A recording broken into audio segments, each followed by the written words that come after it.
Good evening, everyone.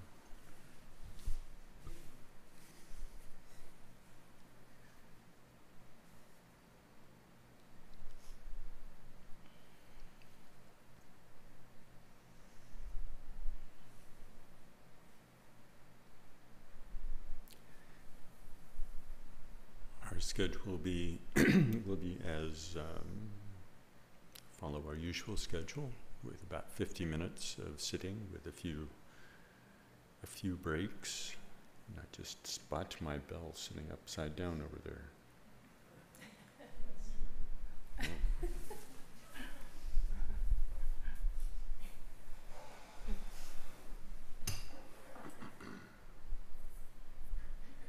Supposed to capture things like this. Oh, this is a teachable moment. So the breaks are observed in the middle like that.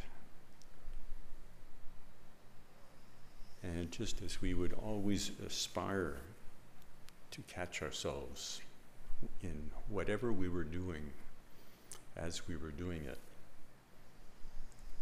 this sound should be an opportunity whenever it arises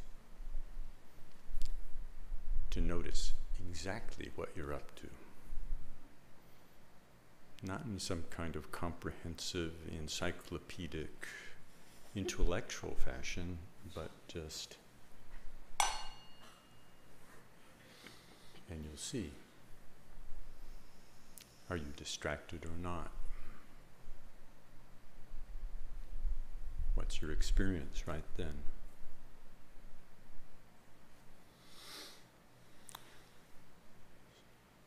So that's a sideways way of starting.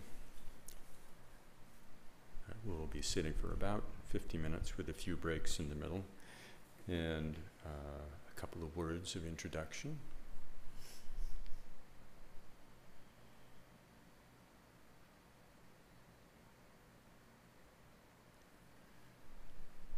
Recently someone told me a short story. I wish I'd gotten more details because I love details in stories. But the story was of a translator who had the opportunity, must have been fairly early on, to be sitting near to one of Trungpa Rinpoche's teachers, and I don't know who it was.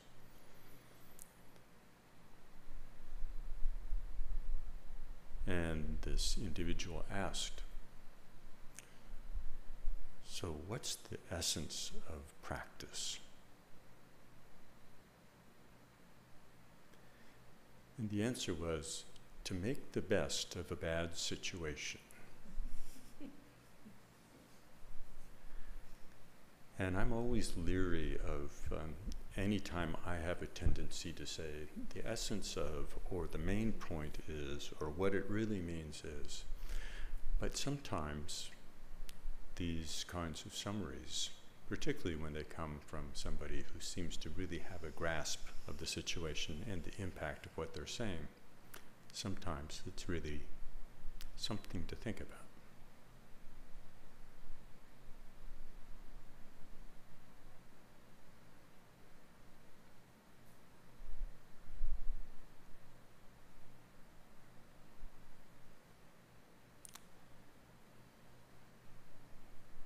Make the best of a bad situation. One could easily have many thoughts cascade from the word bad situation.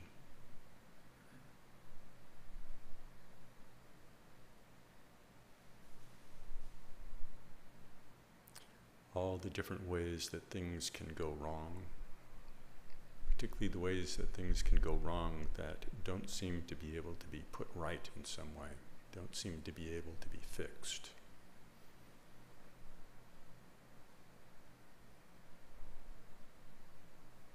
At least in any ordinary kind of ordinary way.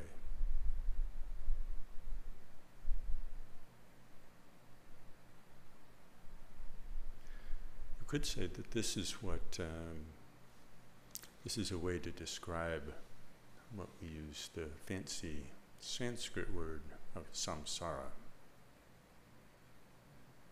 a situation that cannot be fixed in an ordinary sense.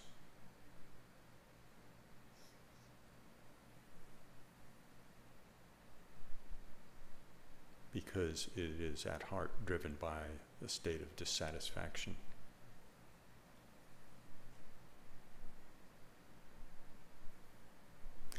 We could also have a lot of thoughts that cascade from the phrase, make the best of.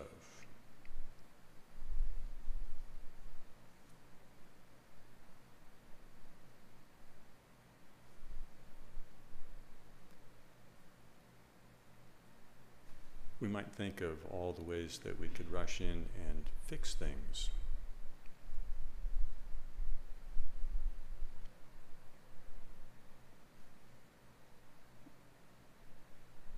But I don't think that's necessarily what is being pointed at here.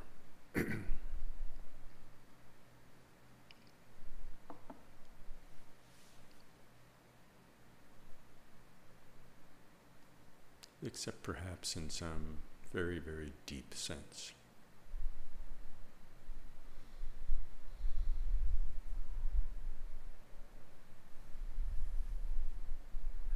But it's worth looking for a moment to see where our minds go when we think of making the best of a bad situation.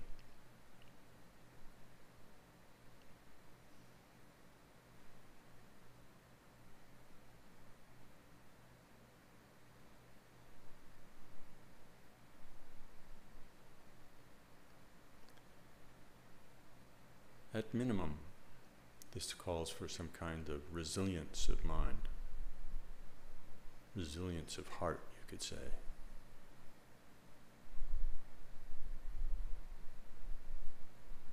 A willingness to step into the situation.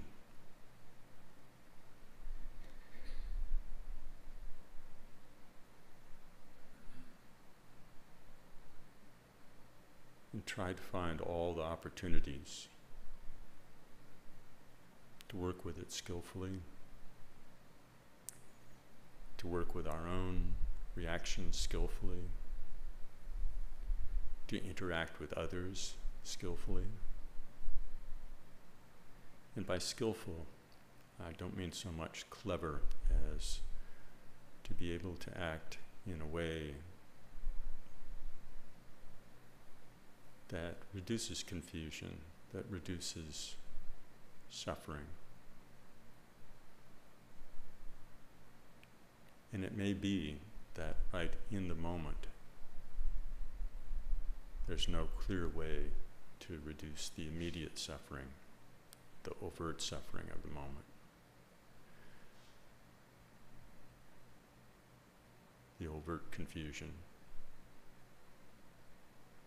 And Boka Rinpoche talked about this once when he talked about finding ourselves in situations that where we don't get a clean way out.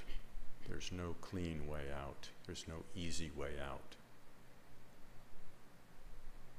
There's no way through where we will be able to get, you could say, a clean karmic bill of health in the situation.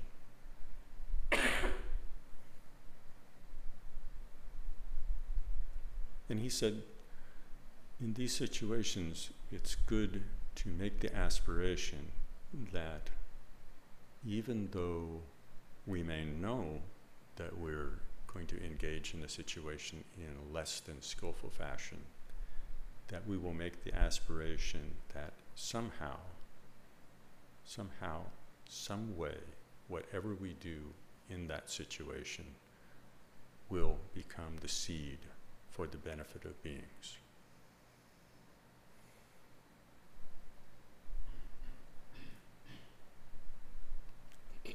And for me, this teaching is very helpful in terms of being able to see beyond an immediate sense of failure in the situation.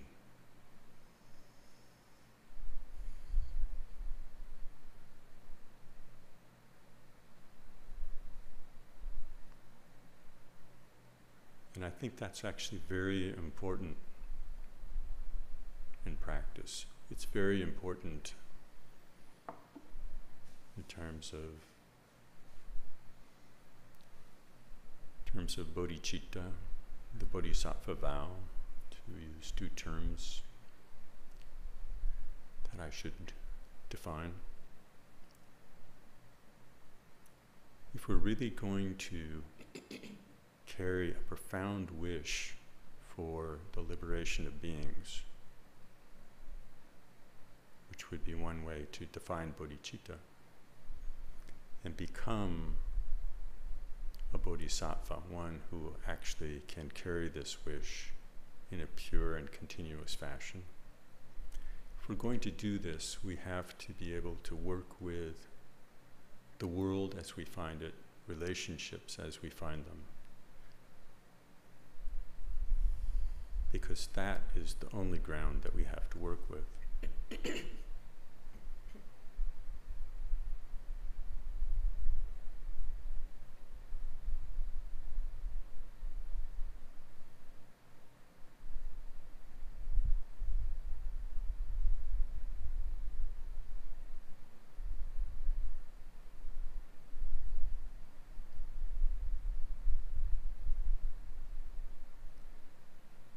And if we let go of our deep wish to benefit others and ourselves, if we let go of that,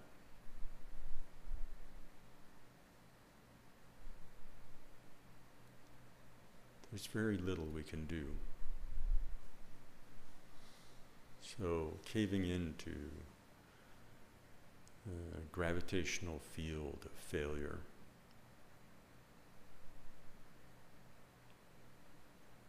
is not something we want to take lightly.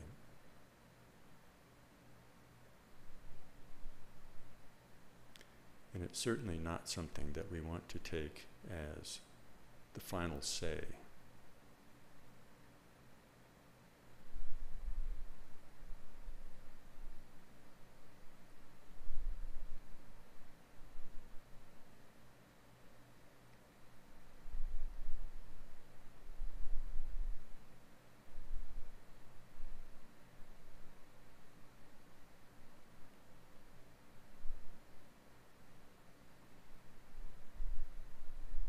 One of the most profound ingredients in cultivating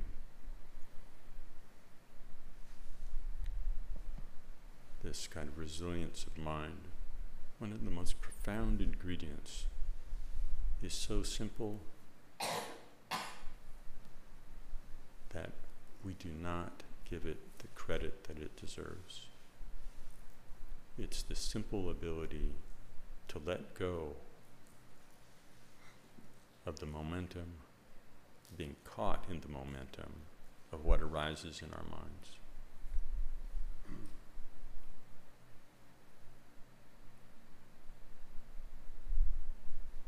And this is perhaps the core skill in calm abiding practice. If we wish to be able to carry out, act upon our aspirations, our profound wishes,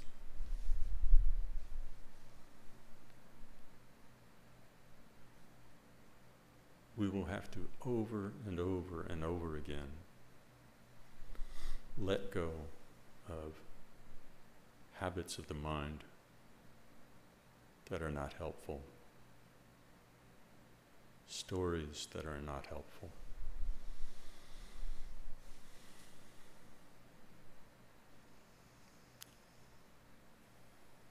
sense of failure as a person, which is not helpful.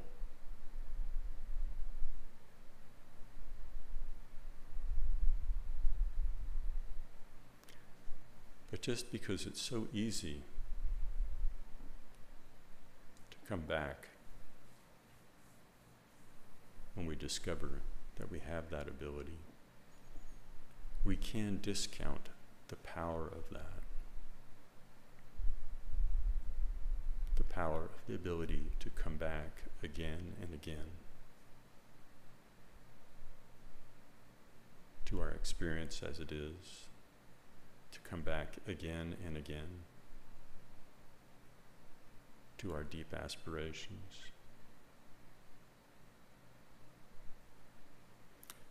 So as we begin our calm abiding tonight, we will recite refuge in our bodhicitta prayer as usual. Perhaps one element in the refuge we could take seriously is just, I take refuge in my ability to not be caught in the momentum of what arises in my mind. I take refuge in my ability to simply let go of that, even if it's just for an instant.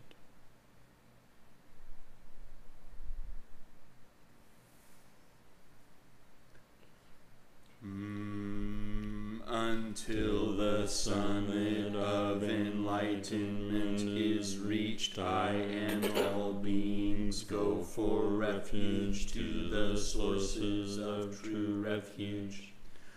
I will now practice the absorption of calm abiding in order to release all beings from their particular suffering and establish them in lasting peace and happiness. Until the summit of enlightenment is reached, I and all beings go for refuge to the sources of true refuge. I will now practice the absorption of calm abiding in order to release all beings from their particular suffering and establish them in lasting peace and happiness. Until the summit of enlightenment is reached, I and all beings go for refuge to the sources of true refuge. I will now practice the absorption of calm abiding in order to release all beings from their particular suffering and establish them in lasting peace and happiness.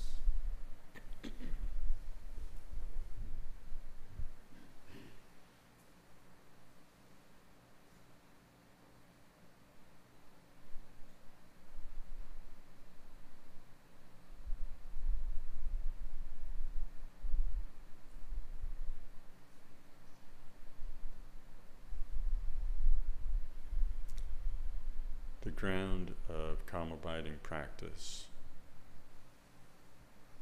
is our moment-to-moment experience as it unfolds.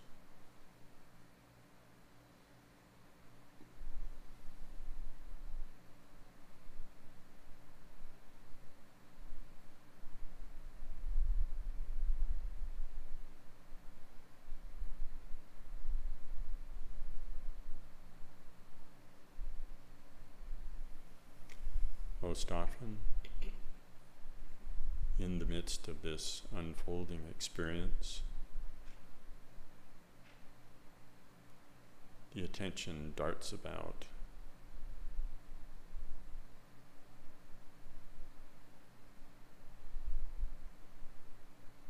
stitching together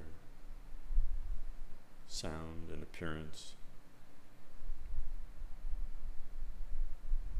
memory, emotion, ideas.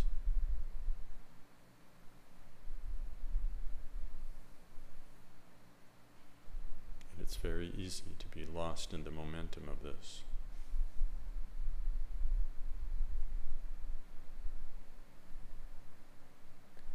And not even notice that we're lost.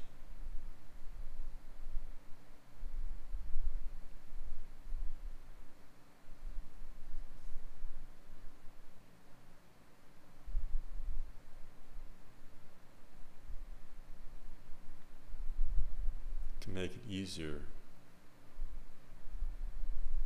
to discern whether we're lost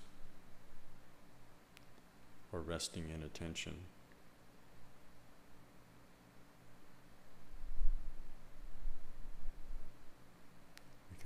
allow the attention to rest on just one dimension of our experience.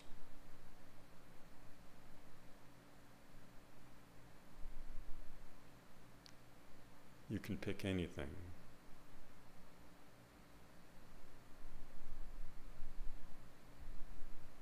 The experience of the breath coming and going is one of the easiest to discover.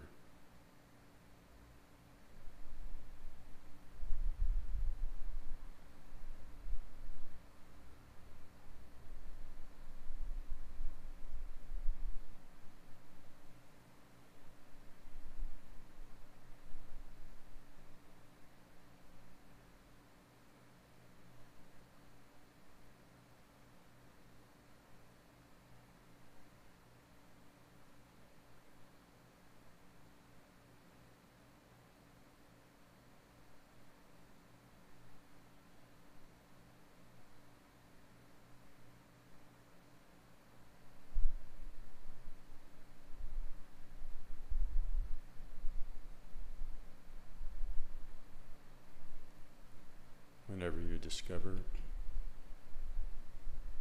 that the attention has wandered off,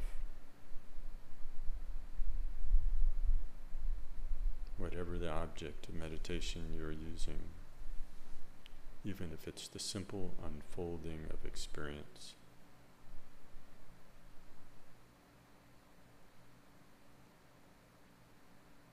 with some energy, vividly rediscover the experience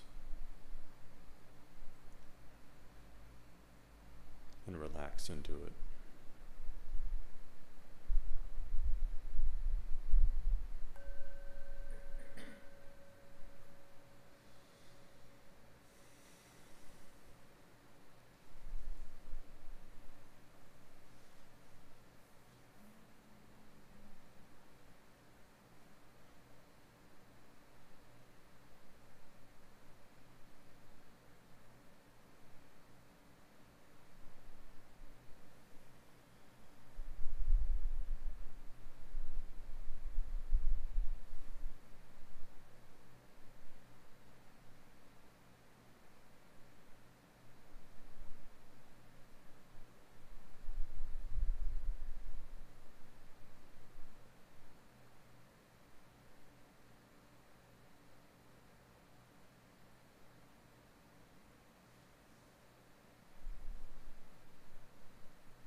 by this virtue may I quickly realize Mahamudra and establish all beings without exception in this state.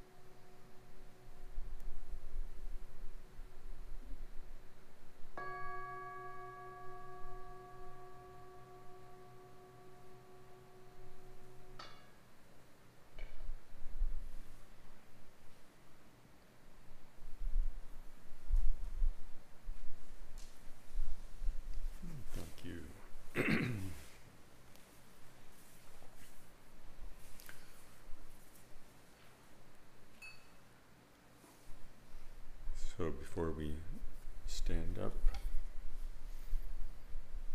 a few reminders. This Thursday is mind training. Second and fourth Thursdays, Tim Campbell and Zopa have been stalwartly maintaining this tradition of getting together to discuss the mind training. Well, Tim for a longer time, much longer. Well, Yeah. still you're a dynamic duo at the moment. Yeah, right. True. Dynamic donut. So that's first up this week. Actually, there should be a Chinese Q&A on Wednesday night. That is usually scheduled to follow the first Sunday, and so we'll try to do that. Saturday is the Bodhisattva vow with Lama Michael. Teachings in the morning and sometime in the afternoon. Probably its information is available, but I don't know it off the vow in the afternoon. Not sure when. The weekend after that, that's the 12th and the 19th, I'll do an introduction to the Mahamudra practice program that Bokar Rinpoche started. And so particularly those people who are considering even kind of possibly going to India to take part in the Mahamudra seminar with Khenpo Lodro Donya in January of 2018, of particular interest, but also of interest to anyone who's interested in seeing what a path of practice could look like in the path of Mahamudra overall. And then the path of totality. All right. You can talk to Linda about the path of totality.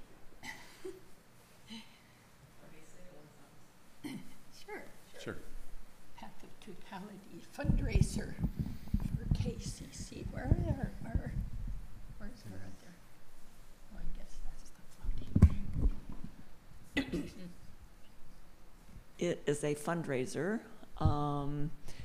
Kay Harsock down in Aurora, she and her husband are offering their property for a camp out.